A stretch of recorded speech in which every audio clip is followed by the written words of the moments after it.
Welcome to the SCV Law and Life podcast. I'm Mason Rashtian. Each week I sit down with people in the legal world and beyond to talk about the strategies that are actually working for them in law, in life, and everything in between. Real conversations, real lessons, and ideas you can actually use. Let's get into it. Hi everyone, I'm Mason Rashtian, your host. Today on the SCV Law and Life podcast, I'm excited to have with us Ron James. We're diving into one of the most fascinating and controversial topics in the world right now. That is UFOs, UAPs, government disclosure, and what may really be happening behind the scenes. Joining us is award-winning filmmaker Ron James, the Media Relations Director for MUFON, the world's largest civilian UFO investigation organization, and the creator of the groundbreaking documentary Accidental Truth Revelations, which may be considered one of the most compelling UFO documentaries ever made. Ron is back with his explosive new film, Accidental Truth Next, Beyond UFO Disclosure, releasing June 2nd on major streaming platforms.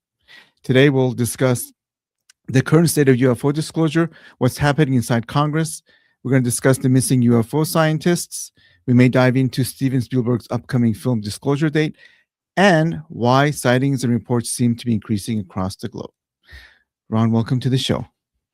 Thanks for having me on. I'm excited. So I'm extremely excited. So I gave you a little background of who you are. Can you take a couple of minutes and tell us more about who you are and what you do, please, and your background? Yeah. Since the early 2000s, I've been in the video production business, and I've always been an armchair aficionado, so to speak, of the UFO question, even as a kid.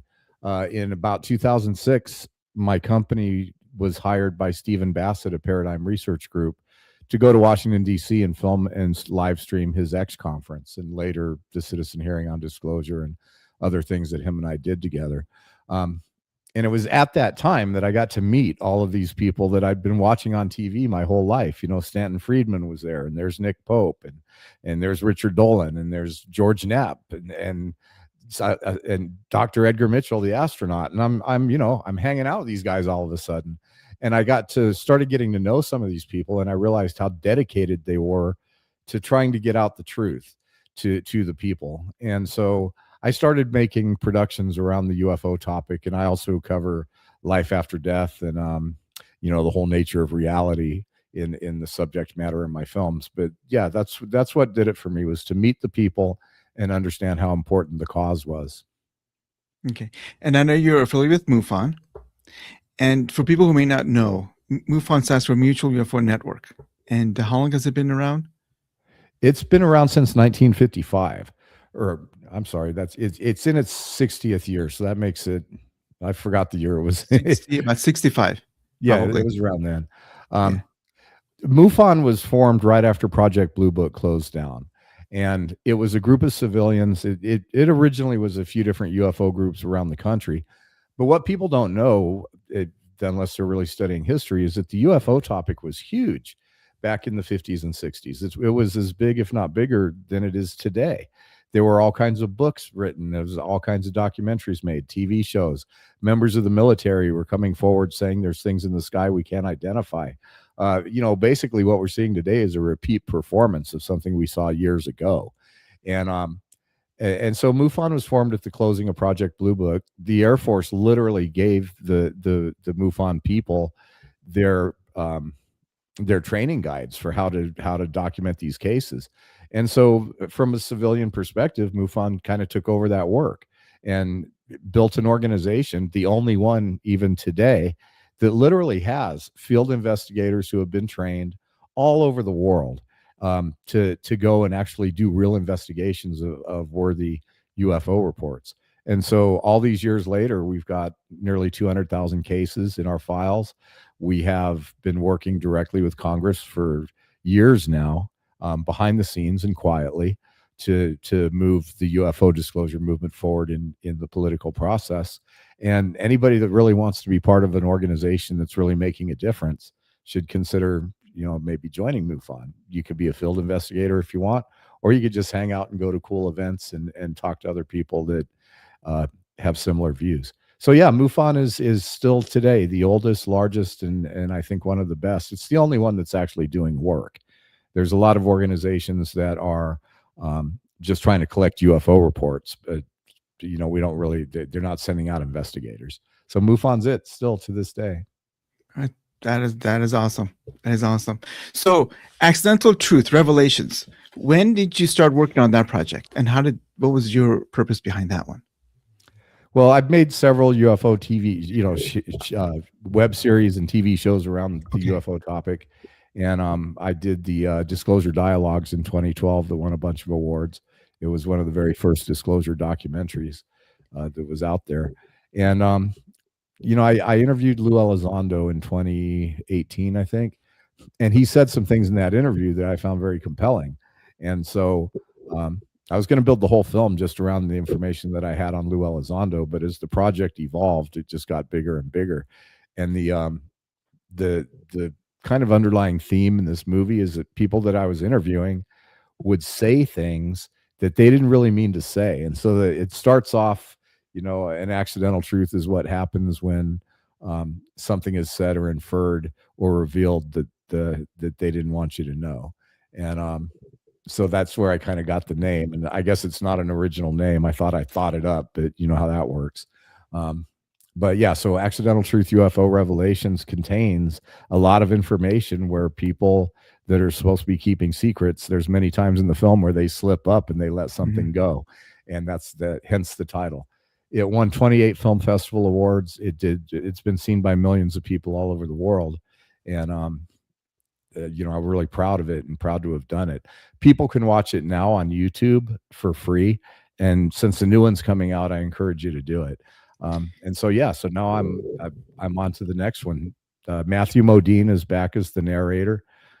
Thomas Jane, the actor from The Expanse and the original Punisher, has a key role in this. And then we have music by Alan Howarth. He did the soundtrack. He's the guy that did Halloween, all of John Carpenter's movies, Escape from New York, Christine, and a bunch of that stuff. So it's really good to have all these people.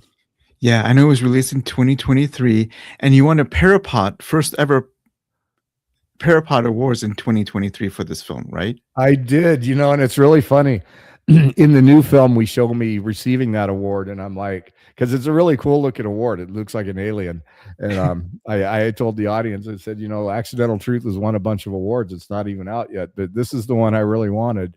And because it was just such a cool looking trophy. And the award was given in my hometown, Santa Clarita. That's where I'm at. Okay. So were you there? I wasn't there. No. And honestly, I'm going to go back and now watch your other films. I've seen Accidental Truth, obviously Revelations, and I'm actually seeing the new one, most of it. I didn't get to finish all of it, but I have a advanced copy. But I need to go back to watch the original stuff that you did, because I honestly didn't know you had other stuff in there. So I'm glad you told us about that. It's over the years, so some of them are hard to find. But I could have Dan send you a link to the original doc from 2012. But I've done a bunch of stuff. Most of it lives on my YouTube channel or on MUFON Television, which is my online TV channel, where we've got hundreds and hundreds of hours of commercial-free UFO material. Got it. Okay. I have the trailer. It's going to come out on June 2nd, and you can find this on various streaming channels, right? Yes, it'll be on Amazon. You can pre-order it right now on Apple TV. And if you pre-order it and you send us an email through the Accidental Truth Next website, we're going to give you access to some behind-the-scenes videos that nobody else is going to see. And then it'll also be available on YouTube Movies and TV. Got it. Okay. Perfect. Okay. Oh, here we go. Hey, there's aliens. We already know life exists in the universe. It's been over 8 years since we heard about the government UFO program, ATIP. Are we any closer to an official government disclosure regarding non-human intelligence? They briefed us on some stuff that was, frankly, terrifying. The DoD and the intelligence community is very comfortable saying it's unknown. What are we actually talking about? I can't share with you the details, ma'am. There are those who will stop at nothing to hide the truth. Whistleblowers are safe. I will guarantee that. I have no job. My career has been tarnished. People have been killed. It's likely a balloon. It's likely a balloon, a bird. It is starting to sound like a broken record. Exotic materials are the holy grail. I was on the team that was supposed to receive that. What I really wanted to do was put some materials in the hands of AARO. That came from a UFO. My bit is stuck. We'll have to try something else. I mean, that stuff should have liquefied like mercury by now. I thought it should have. I have no explanation for that. This is a technology that has long since bled into what we call consciousness. I'm here to drop off the samples. Could non-human intelligence come in many forms?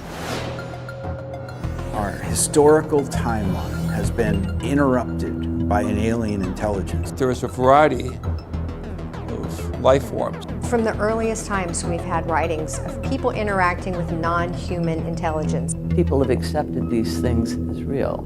All of this has to do with the nature of reality itself. When I say we're in a simulation, there is something that is computing. We live in something that has a software program. It's all about consciousness. Perhaps we've been guided subtly and deliberately. All the religions have been telling us that there are other beings. We're in the middle of a revolution right now. There is a dark side to disclosure, a secret too terrible to be told. Our future is post-biological. In a sense, they're midwives or undertakers. The humans served their purpose. It may not mean surrendering our spirituality. You can only beat down the truth for so long. We're at a point where reality doesn't matter. We have all new questions. It's time to discover what's next. Accidental Truth. Next, a film by Ron James, narrated by Matthew Modine.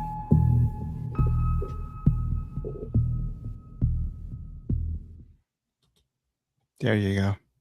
Wow. Yeah, I'm excited to see the whole thing when it comes out. Yeah, I mean, it's taken me 2 years to get this movie done, and I didn't think it was going to take that long, but I kept hanging out in Washington, D.C., thinking something was going to happen. You know, there's going to be one more hearing. There's going to be one more revelation. You got to put off the film until the next announcement. And I finally gave up on Washington, D.C., and you know, I think that there's a lot of really good people there doing a lot of really good work, and they're genuine and they really do care about disclosure, and kudos to them. But they're up against an establishment that's going to be very tough to beat. And so right in the middle of the movie, we actually have a scene where the record player needle skips across a record. And, you know, I make that reference to Washington starting to sound like a broken record, and it really is. And even with this new drop of supposed new information, you know, a lot of that stuff was in the public domain already. A lot of it has been debunked. Some of the key videos that they put out, people are already figuring out what they are, and they're nothing unusual. So, you know, my prediction about disclosure being very limited is actually turning out to be correct. Yeah, I know in the film you have various people that you're right, we've seen in a long time, like Nick Pope, who unfortunately has passed away by now from cancer about a couple of months ago. I know Lou Elizondo's in there. And I know he was, when you talk about going against the establishment, we know he did, and he got a lot of crap for it, obviously. But we talk about broken record. My understanding is that AARO, who Congress came up with, really didn't do much, right?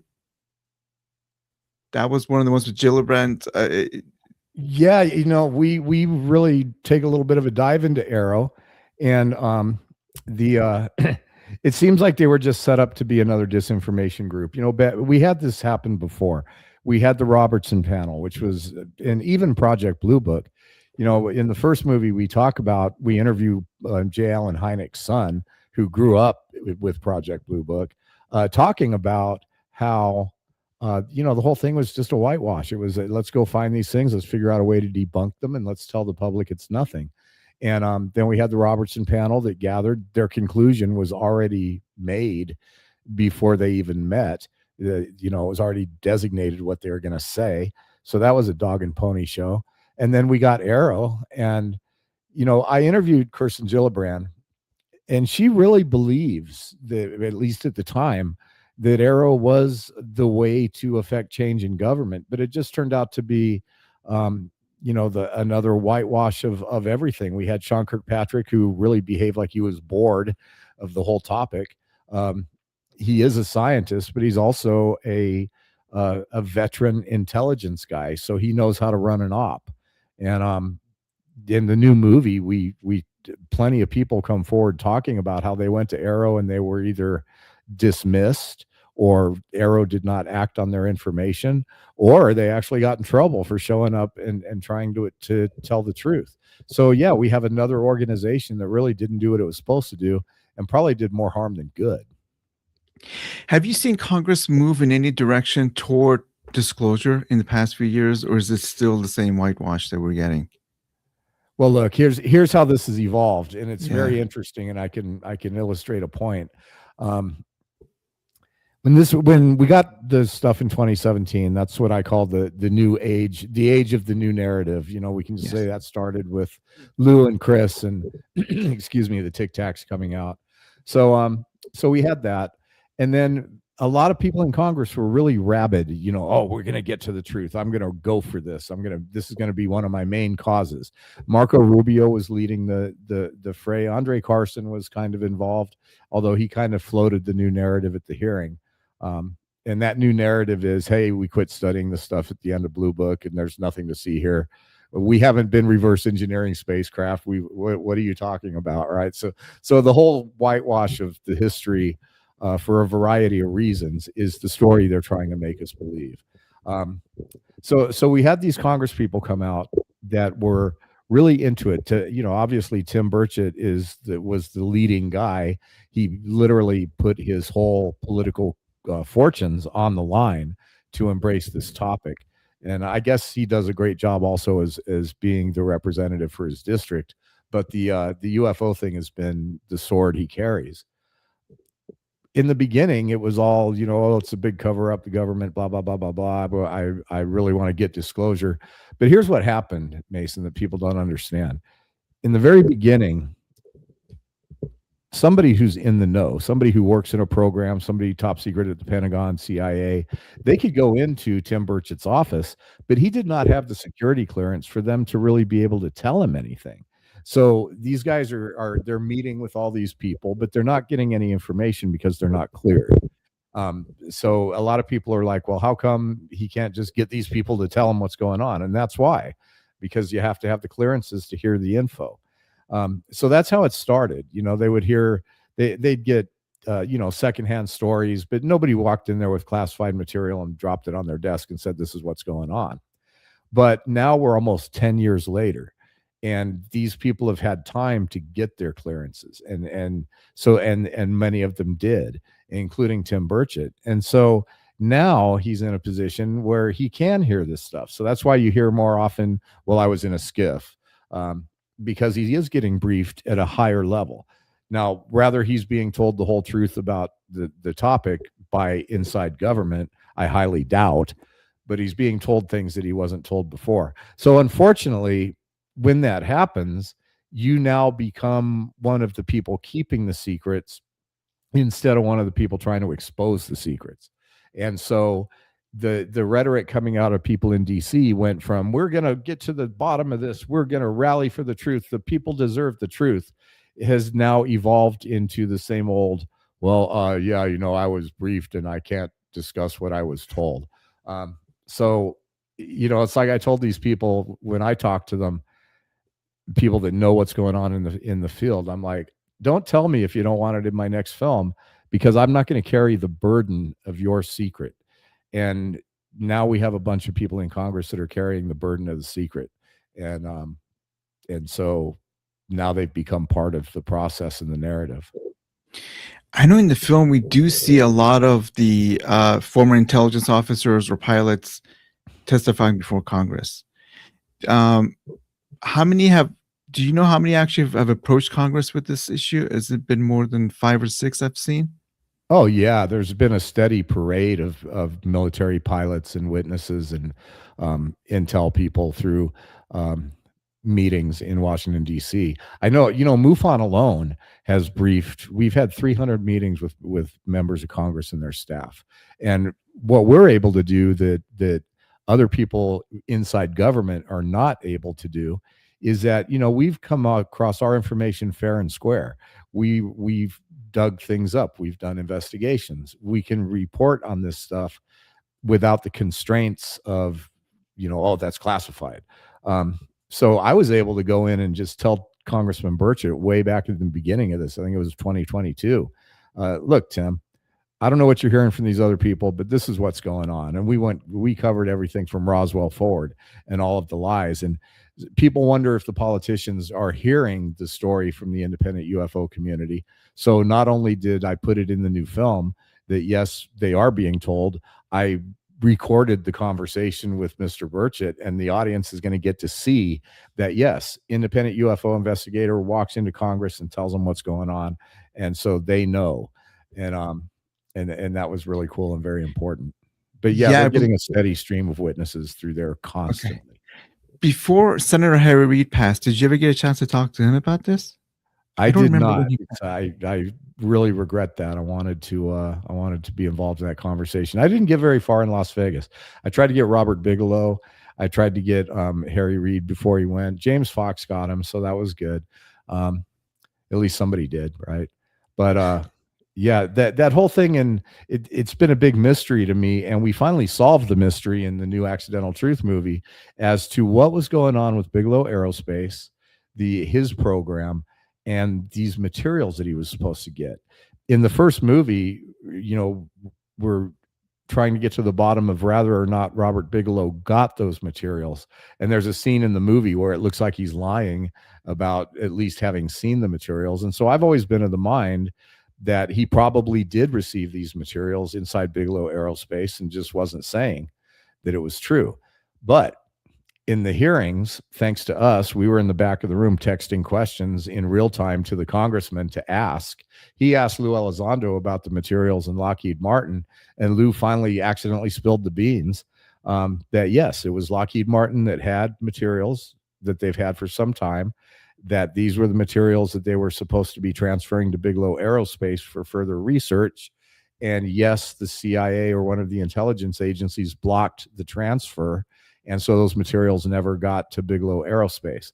So mystery solved there. At least we know the materials existed, and we know that Bigelow never got them. And we blow the lid off that in the second movie. So, yeah.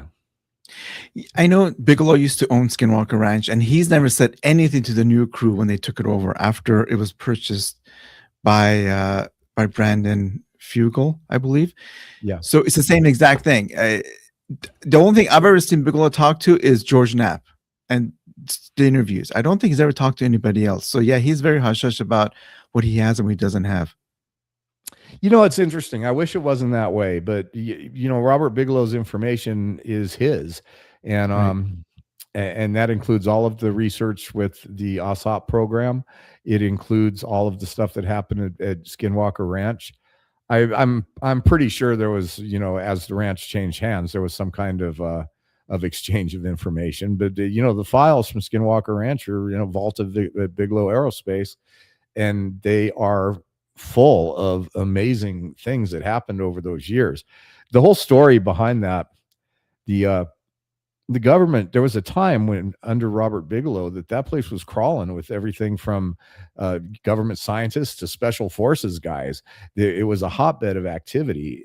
John Alexander, who's in both my movies and I've come to consider a friend, has told me all kinds of stories about things that happened out at that ranch.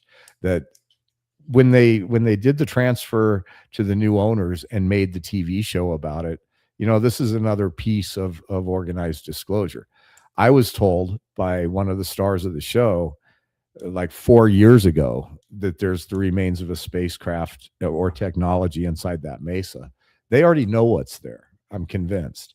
They're just rolling it out to the public in a way that will take forever and sell toilet paper, I guess. I don't know. Yeah. It came back last night, and they found some additional material in there that they're testing to see how old it is. It could be a lot older than people realize. So we'll see. You know, this is the same people that make the Curse of Oak Island, and you know, these TV shows are a lot like Disclosure. Drip, drip, drip. We're going to make this go on for 20 years. Yeah. You know, I mean, just do a thought experiment, Mason, is like, there's evidence that whole mesa has been dug up, blown up, and covered up, just looking at the geology of it. Do you really think they don't know what's in there? Yeah. You know, there's evidence that it was excavated back in the 50s from aerial photographs.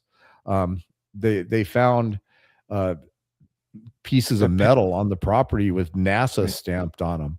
I asked Travis Taylor what that was, and he said that it had something to do with markers for the space shuttle or something. But you know, that whole place is weird. They know what's going on there. Yeah, did they find like a coin that was from like 50, 60 years ago inside the mesa? Yeah, I mean, that tells you right there. I mean, you know, that's proof that it was excavated in the past. Yeah. I mean, that's absolute proof. You don't have a coin inside a mountain. So let me ask you this. I know there have been talks about reverse engineering, and some folks say they're doing it. Some people said they have not been able to do it. What are your thoughts? Do you think we should be reverse engineering any alien technology that's found or not? Well, of course. And you know, there's probably a decent reason to keep it a secret. But the success with reverse engineering, from what I've heard over the years, from some people who know and some people who speculate, is that they've had some victories, but there's a lot of things they just can't figure it out. You know, it's kind of like that. You hear the analogy a lot, like, you know, hey, your dog might be very, very smart, but you're never going to teach him how to drive your car. You know, it's the same thing. It's like we're looking at something that we just can't comprehend in a lot of cases. Yeah. See, okay. So here's my thought of reverse engineering when I was thinking about it. Looking at the Star Trek, what is the prime directive? Which is, if you find a civilization that's not as advanced as you, you do not mess with their development because they need to grow on their own. To me, are we that not advanced civilization, and should we not be doing this until we're right as a civilization to do this? Just because we can doesn't mean we should, right? Yeah, but you know, it's human nature that we will. Yeah. You know, the same thing that makes us warlike and aggressive is the same thing that makes us do seemingly impossible things. You know, I look at some of the accomplishments of humanity and the things that we dare to do, and we really are a very striking species with a lot of potential. Unfortunately, it seems like we're determined to drive ourselves into the ground. But, you know, you bring up the Star Trek Prime Directive. A lot of people think, and I think it's quite possible, that there is literally a federation or some kind of galactic alliance of spacefaring civilizations that you know, kind of oversee things, and that they've got different agendas for planet Earth. This planet is probably, from a galactic standpoint, a very valuable piece of real estate. It's in the sweet spot. It's got water. It's got just a wealth of DNA and life. And there's probably a lot of reasons why a lot of different civilizations would have an interest in our planet. So, you know, I think that kind of stuff is going on. And I think we've been given the right to self-determine. And so we are the masters of our own destiny at this point. So going back to that theme, as far as being watched, they're being careful about us not kind of blowing ourselves up. There have been many reports that there are UAPs, which were formerly called UFOs, above military installations and nuclear facilities. And these UAPs shut down our facilities. So, you know, there's different reasons why you would think that would happen. Why do you think? I mean, do you have a theory as to why they're doing that? Well, a lot of scientists speculate that, you know, a lot of nuclear explosions could literally tear holes in dimensional space. And so there could be a lot more damage that could occur. And then there's also the idea that, you know, there could be the remnants of an advanced civilization that's been here on the planet that maybe through some kind of previous catastrophe has had to go underground or under the oceans, that's been here and that has advanced technology, and they have a vested interest in keeping us from destroying the planet. So, you know, I think that the non-human intelligence does not mean alien. It doesn't mean they have to come from another planet. I think maybe some of them do, but I think that there's also a lot of other origins, including that they're here right now and they've been here all along. And so they have a vested interest in making sure we don't destroy the place. Yeah, it's either that or they want to show us they can stop us if they want to, which is not good either. Yeah. Yeah. All right. So let's talk about the missing scientists. Sure. As of last count, I think there was potentially 16 of them that are affiliated together. Is that right? Yes. Okay. What are your thoughts? So for people who are listening, there are many scientists since 2002 that are either going missing in very mysterious circumstances or dying off in also mysterious circumstances. And a lot of them are connected through Los Alamos, which is also the Department of Energy. And I'm not sure if how people know, but I'll give you one example, which is Monica Reyes, which is like Monica Reza, which was, to me, that's one of those compelling ones. She's from JPL out here in Pasadena. She has a patent for a mandalloy, which is a specialized nickel-based super alloy, which is used in rockets. So she is hiking with two friends in Angeles National Forest. She's right behind them. 1 second. The next second, they turn around and she's gone. She's missing. They've had 12 different agencies trying to find her. The only thing they could find was her hat, and even the GPS that she was using stopped the location she disappeared. So to me, that's the most compelling one, is what is happening, right? So what are your thoughts about what's going on? Well, the connections between the scientists and even people trying to connect like David Wilcock to this whole thing, there's credence to some of them and there's not credence to others. So I did a little bit of investigating in this. I found some very interesting things. I sent them along to Ross Coulthart to look into. He came out just not too long ago saying there's no connection to any of it. I do not think that that's correct. I think that there are some that are very connected.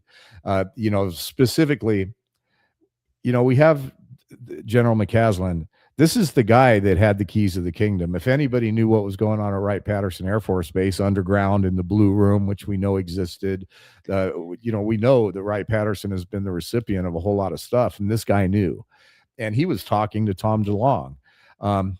And so, the fact that he disappeared the way he disappeared, they're getting ready to give us this new narrative. And I think that anybody that's a threat to that narrative, people that have knowledge that could contradict the story they're about to tell us, or even worse, people that have maybe looked into being a whistleblower or expressed an interest in sharing the information with humanity, they make it to a very special exclusive list. And we're seeing what happens to them. Monica story, who disappears into thin air? That's crazy.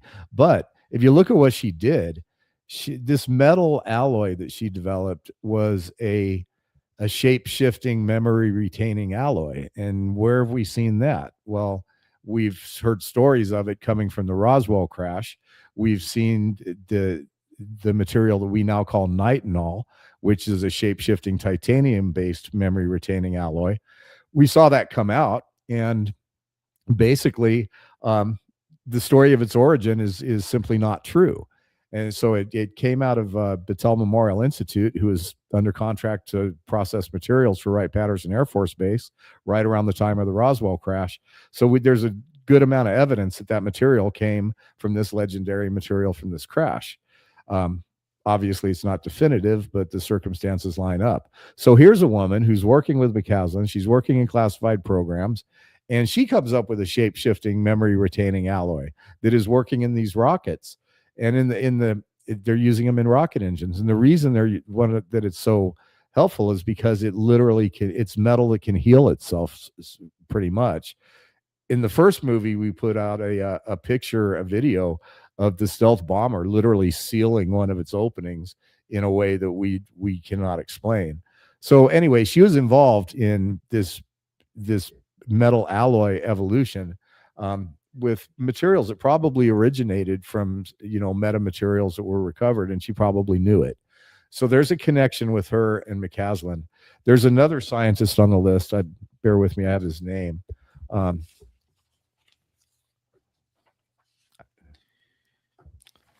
Sorry, I've been doing a little homework here. Let me make sure I get the right guy. Oh, yeah. So Frank Werner Maywald, JPL. Now, Frank, who was shot on his front porch by a guy that had stalked him. I mean, the whole thing looked like a professional hit.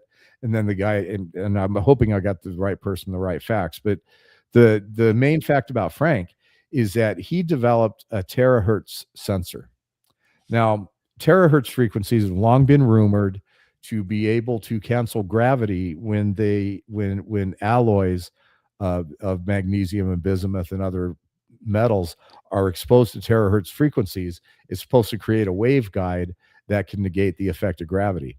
Now, a lot of people have studied this. Some people say it's possible. Some people say it's not. This material came from Linda Moulton Howe, where it was tested.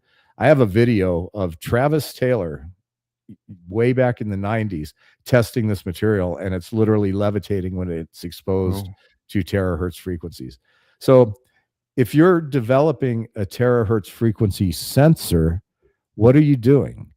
You're developing a sensor that could potentially detect these terahertz frequencies that generate anti-gravity. Therefore, you've created a sensor that could detect these craft in our atmosphere. And now you're dead. So I think there's major connections between a lot of them, and I think some of them not so much. You know, Amy Etheridge, exactly, who supposedly killed herself. Did she? Yeah. She was the one who was doing the anti-gravity stuff. And in 2022, she is telling a friend of hers who is a former intelligence officer with UK, hey, I'm being followed. Something's wrong. I'm being watched. And she tells him in a text, if you see stories that I killed myself, that's not true. That I overdosed, it's not true. And a month later, she's quote unquote found dead and self-inflicting gunshot wound. That is another one that's just mind-boggling. But you know what's really interesting is the family, her father is saying, no, she committed suicide, and maybe she did. Yeah, there's a video of her where she appears to be a little tipsy, and there's an element in her eyes that shows that she's a little disturbed. So you just can't be 100% sure. Even the thing with David Wilcock, all the people trying to attach all this conspiracy to that. David had a lot of stuff going on. He couldn't handle it, and he shot himself. Sometimes it's just what it is, and so you have to use a certain amount of discretion and, want to be making sure that you're on the skeptical side of everything. I know when there's smoke, just because it might be a conspiracy doesn't mean it is. Well, I mean, when there's smoke out there, something. I mean, I don't know if they're being taken by foreign governments. Are they being taken by a private entity who may or may not be working with a part of a government? I don't know if they're going in hiding, which could be true. I mean, I always pronounce his name wrong. Yeah, McCaslin, a former general, basically is at home, changes his clothes, puts his phone down, his keys down, and walks out of the house, is never found again. His wife supposedly with a gun. Yeah, and his wife supposedly said he doesn't want to be found. Yeah. But why? So, to me, that just points to that he was possibly, look, if you're in the intelligence community and you're that high up the chain, you're going to follow orders and be a part of that community all the way to the end.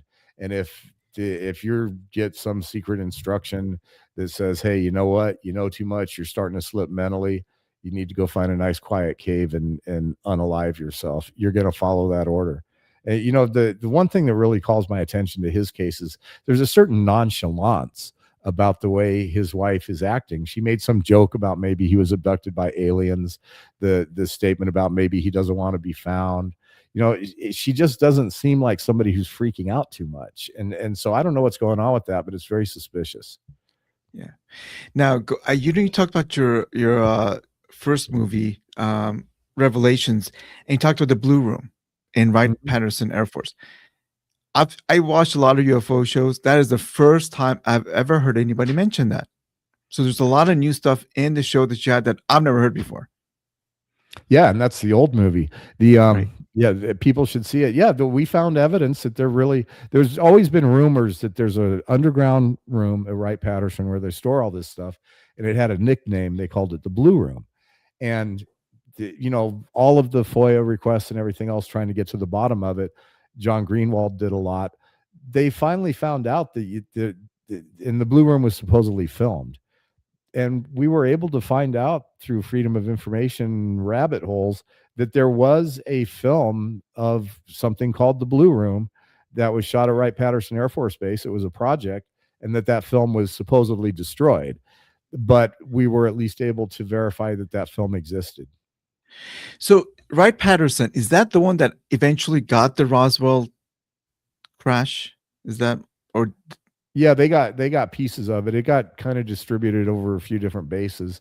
Okay. Michael Schratt knows that story way better than I do, but yeah, and Battelle Memorial Institute, who has been an independent private lab servicing the Air Force in classified secrets for a long time, got a lot of those materials. So do you think our lifetime will actually see disclosure happen or no?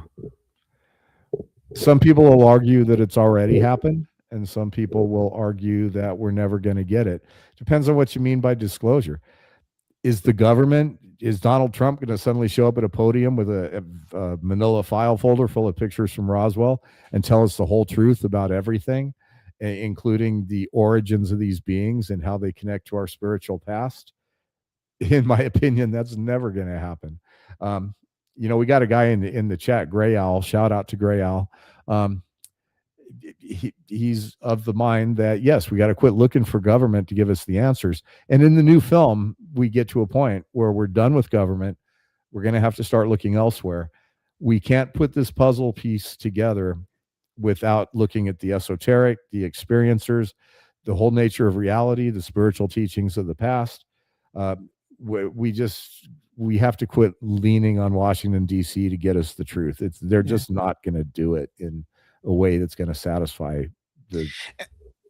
And I suspect that presidents are never told about what's going on, that people who have this information are very closed, secret part of the government, and there's a reason for that. So I don't think any president's ever going to do that.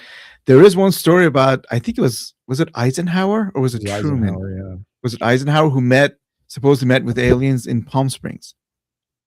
So that's the only one that I've ever heard. Encounters of the Third Kind was supposedly kind of a riff on that. So yeah, did it happen? It's all circumstantial evidence. But the idea that presidents are not read in, they're probably told something, but yeah, I think it's plausible deniability, just like in Independence Day. They don't need to know. And there are people that are controlling this information that are making these decisions, and there's nothing anybody can do about it. So yeah, we're dealing with a deeply compartmentalized group that is in government and industry. They are unaccountable to anybody. They are within an industry. You don't have access to freedom of information. These guys that are really running these programs and mastering this technology, we'll never know who they are. They're not going to come out and do podcasts. They're the puppet masters, and they're puppeting right now. It's what we're seeing. Yeah, it's funny. I was thinking about one of the new names that I learned from the scientists being gone is Ingrid Lane in 2023, who they're just adding it to the list. Have you heard about what happened to her? No. Okay, so Ingrid Lane worked for anti-gravity propulsion. That's what she was working on. Brilliant neuroscientist. She goes on a week retreat right outside of her home in El Paso, or around that area. And after a day from this week long, just after a day, she tells her friends, I have to go on a drive and a hike. So she leaves. The next thing they do is there are two people who see her car broken down on Route 144, and they approach her, ask her if she needs help. She says no, but according to his witnesses, she was very adamant about finishing her hike, which reminds you of Close Encounters of the Third Kind in a way. Was she being drawn somewhere? Anyways, so they she goes missing. So they come and find her car, still in the same place. It looked like it was hit from behind by boulders, hit from front with boulders. She had 3 laptops in there. She had a burner phone in her car, which had not been activated, and her keys were still in the ignition. And she's never been found. And this was in October of 2023. And she was not put in the national data for missing persons until December of 2024. So there's a lot of stuff going on. Look, anti-gravity, free energy. If you're knee deep in that, you're a target. It's just the way it is. The people that run the planet, they derive their power and their control mechanisms really through energy. It's the instrument that enslaves us all, and for them to give that up, they're not going to do it. They'll stop at nothing to preserve their status quo until they can be the ones in charge of whatever replaces it. They're going to they're not going to roll out new functioning ways of making energy until they've used up every last drop of oil and they figured out how they could put a meter on something and continue to charge us money. If there was an energy source that came out of one of these craft or was discovered, 0 point energy, any of these types of things that are theorized that could result in a box that you could put in your house. It's going to power your house and charge your car. All of a sudden, the power structure on this planet completely collapses and abundance becomes democratic. Everybody can have whatever they want just because we find a way to create energy that we don't have to sap resources for. Yeah. There's people that'll stop at nothing to keep that from happening. Yeah, I could totally see that. Absolutely.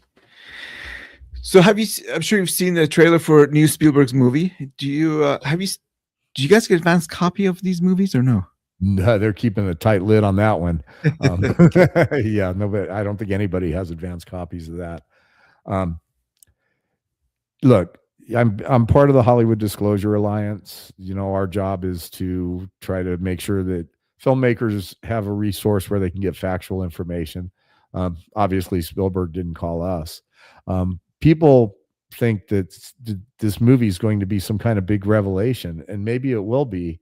But if we look at the history of Steven Spielberg movies, they're obviously he's one of the best directors, if not the best director in the world, much respect, but they're movies and it's entertainment and it's written by screenwriters and it's made to follow a traditional, path of storytelling. And people say that there's grains of truth in all of his films, and there probably is. And I suppose that Disclosure Day is going to be the same thing. It's going to have grains of truth. Who knows? Maybe a lot of truth. But is it going to be this civilization-changing disclosure? I mean, if we're relying on a filmmaker to come out of Hollywood and tell the entire planet the truth that's been kept from us for, centuries, that's a sad thing. So I think we're going to get a great movie. I think we're going to get an eye-opener. I think there's going to be some things in there that are true, but it's not going to be, disclosure like we want it to be. And I have a joke about that. It's like, look, MUFON has 150,000 cases. Okay. We've never had a report of somebody going crazy and building a sandcastle in his living room. We've never had a report of a deer showing up in the bedroom of an experiencer with a cardinal on his antler. And we've never had a report of an alien riding a bicycle in the sky. So are we going to get disclosure from this movie? Probably not. Are we going to get a great movie? I'm sure we are. Yeah, just like your movie, people need to watch the original first cut Revelation and what's coming up next, because there's a lot of great information, a lot of huge people in these that I think they know some stuff. And you're right, some of them accidentally do reveal stuff that they're not supposed to, but that's what makes it fun. Look, in the new movie, we have, and I'm going to go out on a limb and say this, we've got one case that is bona fide material from a UFO. Now, does that mean it came from an alien spaceship? Not necessarily. We don't know. But we do know that it's not testing anything terrestrial. It's a compound that does have, we do know what it is, but we don't know what this version is. It's got organic material growing out of it. It's been proven that it's been in space. It supposedly was given to an experiencer and touted as being part of a spacecraft. It's in the movie. And we have it. People can test it.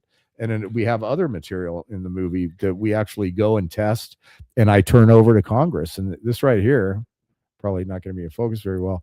We have a bunch of this. This is a very old UFO case. I went to Ohio in between hearings. I extracted samples, which is in the film, and you can see the weird stuff that happened. And then I took those samples and I turned them over to Kirsten Gillibrand, and AARO issued a report about these materials. But at the same time, we were having them tested by labs. And then we go into the reason the movie's called Next. And the reason it's called Next is because once we acknowledge that we're in the presence of non-human intelligence, well, then what? It's like people aren't really addressing that. It changes the entire course of humanity. And we have to think about things like how we're going to set up our structures, civilization structures, religions.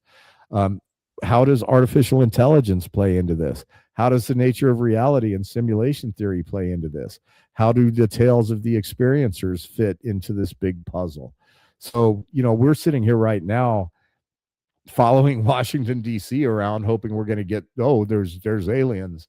Look, we already know that we're being engaged by non-human intelligence, and at some point we're going to have it officially acknowledged. But then what? And that's what the new movie is about. It starts off in Washington, D.C. and takes you all the way to the edge of reality. So why do you think there's always been a pushback about just this disclosure and other lives outside of Earth? Is it religious space? Is it something different? I mean, why do you think there's always been such a negative pushback about this stuff? Well, there's a very big contingent inside the government that thinks that this is, that people, Pentagon officials and Department of Defense officials have their share of traditional religious beliefs, and there is a very large contingent. Lou Elizondo talks about it, that believe that this is an angelic, demonic, spiritual force that we shouldn't be poking, so to speak. And the people that feel that way are very set in their beliefs, and they are unswayable.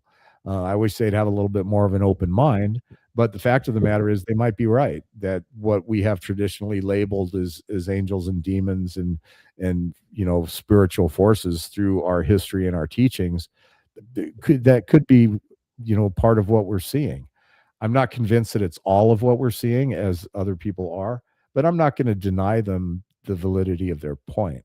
But when you bring spirituality and religion into the ET question, that's where we find a lot of conflict. And it's probably one of the reasons why they're not telling us that everything that they know, is because we're already seeing the fissures and the fractures among different factions of believers.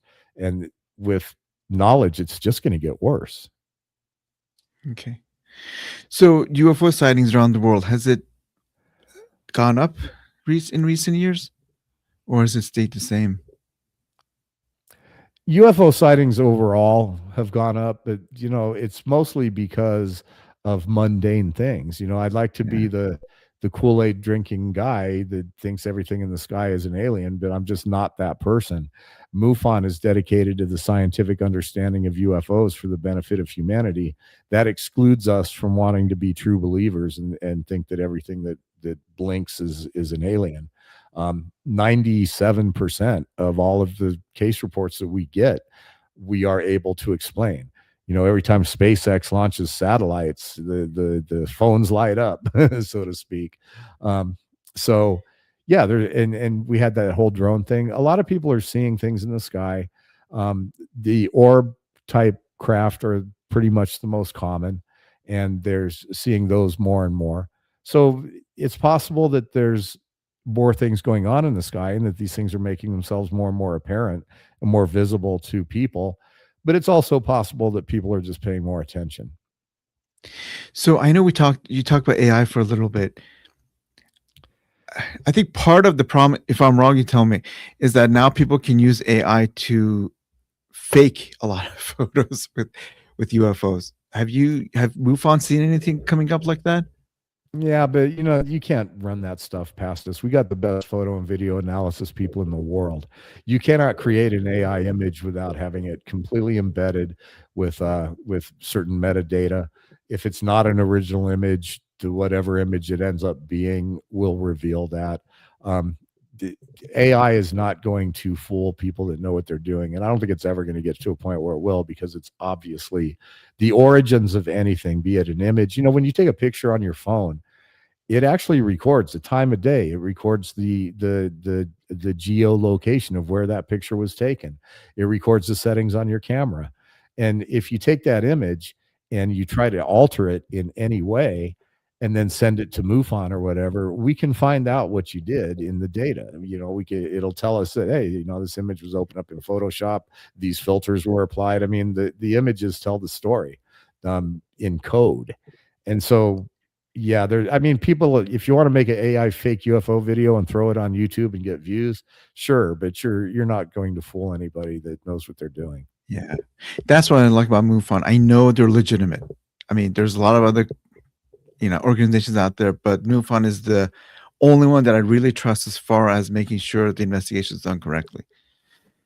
Yeah, we're the only ones that are actually doing investigations.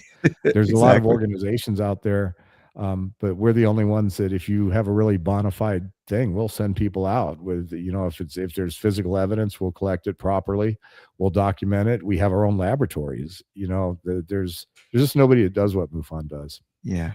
So I want to know, okay, so your movie's going to come out on June 2nd. What else would you like to tell us about the movie that we haven't already talked about? Well, it's narrated by Matthew Modine. It's got a special appearance by Thomas Jane, the actor from Expanse, and I think he was the original Punisher. He plays Dr. McCoy in an upcoming Star Trek. So having Tommy on board was really cool. The music is by Alan Howarth, the legendary composer that did Halloween.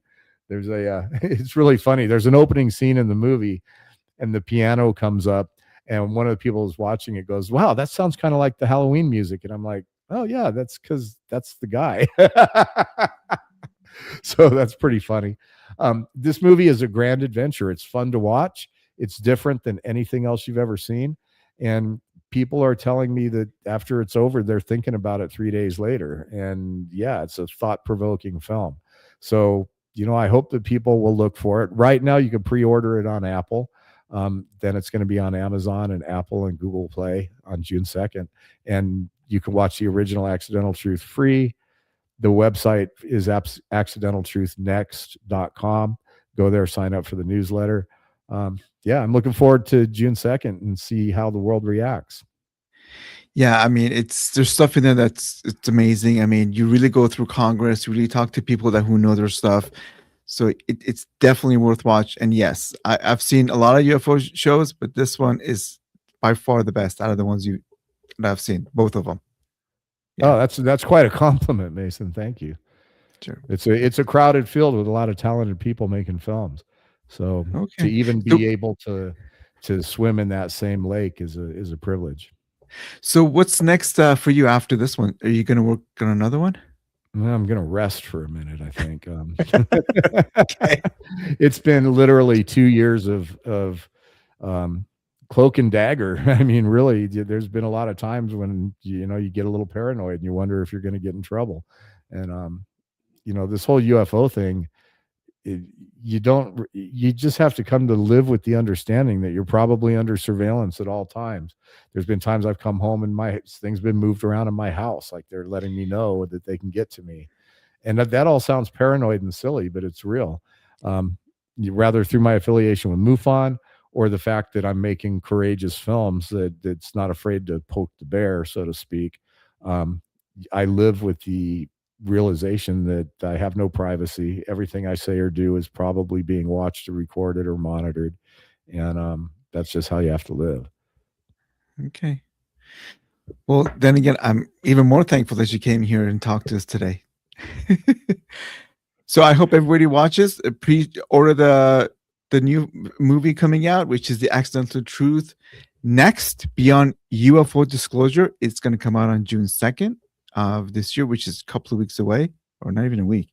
And yes, watch the first one, which was Accidental Truth, UFO Revelations. Yep, free on YouTube. So, everybody should be able to see it. And, we got our guy in the chat room, Gray Owl. He'll understand when I say blue. Okay. Yeah, the Blue Room, check out the Blue Room. Oops.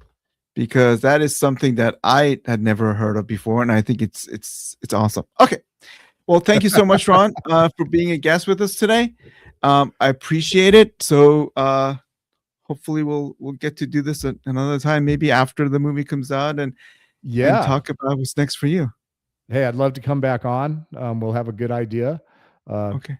How the public is receiving it, and I'm waiting with bated breath. I mean, the truth of the matter is, you put these things out, and it takes 3 months from the time it gets turned into the distributor till the time it comes out, and I'm petrified. Accidental Truth was a pretty decent film, and it's a tough act to follow. And I took a lot of chances with this new movie that it might be the hill I die on, but we'll find out soon enough. Okay. Well, thank you again. And everybody, please watch the original and pre-order the next one. Okay. Thanks a lot, Mason. Thank you so much. Thanks for listening to the SCV Law and Life podcast. If today's conversation gave you something to think about, make sure to follow or subscribe so you don't miss future episodes. I'm Mason Rashtian, and I'll see you next time for more conversations on law, life, and what really moves the needle.